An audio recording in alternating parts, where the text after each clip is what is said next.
Yo podría estar seguro de una respuesta si solo pensara al educador como aquel que se ha formado a través de una vocación o de un deseo que consistiría en transmitir el mundo, en enseñar el mundo, en amar el mundo, y por lo tanto también vería en esa respuesta una fácil solución diciendo la escuela no tiene por qué ser un lugar de preparación para el mercado, al contrario, la escuela podría, debería ser lo que separa al niño de ese mundo enrarecido y absolutamente voraz.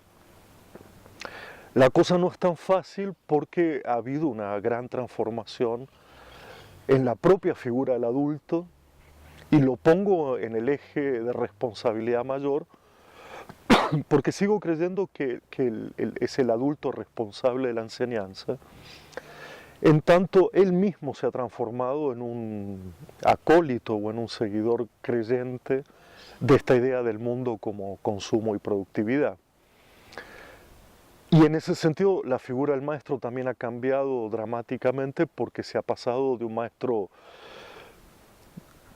que en algunos casos todavía perdura y que tiene que ver con ese deseo de enseñar, con la posición del trabajador, la posición del que está empleado como docente y que tiene otra formación él mismo. Cuando uno considera al maestro como unidad, tiene que pensarlo como una unidad de muchos sentidos y muchas e intensas diferencias.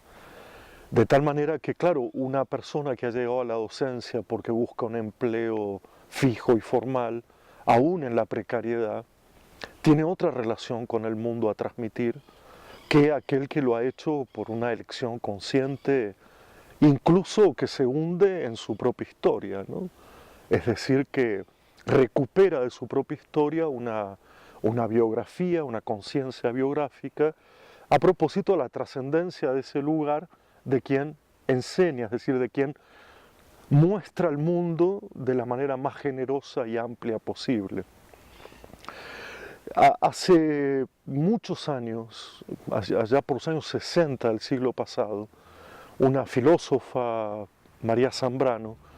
llegó a comentar a propósito de este problema como una alerta de lo que podría ser la educación como una formación infrahumana, a pesar de que parezca paradójico, porque ella ya estaba notando en esa década que todo conocimiento se había vuelto lucrativo y que todo desarrollo se había vuelto tecnológico. Imagino que el dilema hoy es, el dilema para el maestro, para cada uno de los maestros, va a tener que ver con su grado de complicidad o de alianza o de rechazo, de resistencia, con una imagen de mundo que está dominando,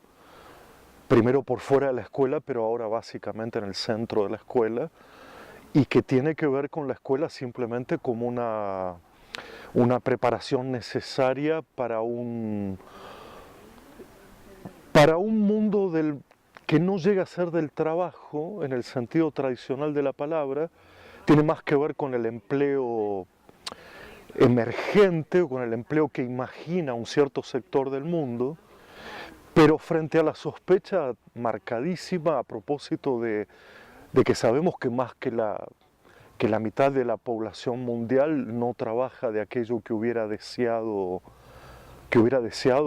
cuando pequeño o cuando joven,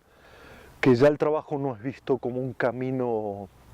transparente en relación a sus propias convicciones, es decir, una especie de amargura o de desdicha de prepararse para algo que quizás no sea vital y que simplemente le permita sobrevivir, ¿no? Es decir, de tal manera que yo creo que esa figura central del maestro hoy tiene que tomar una decisión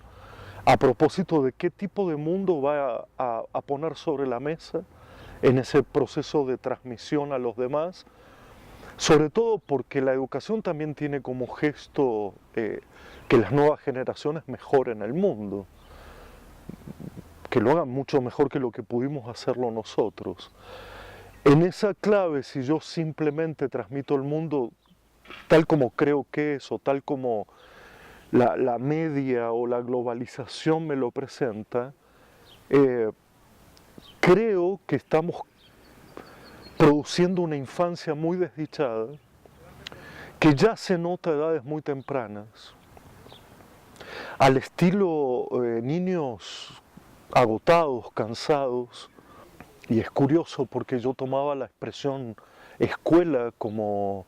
en su raíz antigua, skolé, que significa tiempo libre o tiempo liberado de la responsabilidad ciudadana. Es decir, que cuando a los griegos se les ocurre la idea de una escuela, una academia, lo imaginaron y lo practicaron como un espacio y un tiempo absolutamente, no solo libre en cuanto hoy podemos entender tiempo de juego, tiempo de arte, tiempo de deporte, tiempo en fin, sino tiempo liberado de la condición adulta, esclavo del tiempo que todo lo fagocita, ¿no? De alguna manera era un tiempo liberado del cronos y muy arraigado una idea de tiempo griega que es aion y kairos, es decir, tiempos de intensidad y de ocasión, pero no tiempos de cronometría, digamos, donde la utilidad, el provecho no jugaran ningún papel, ¿no? Una suerte de pedagogía en la cual las cosas se hacen porque sí, para nada, y eso recupera una relación muy directa con el mundo y también muy inventiva, porque es leer porque sí, jugar porque sí, pensar para pensar, y no porque haya que establecer un producto a propósito de esos procesos, ¿no?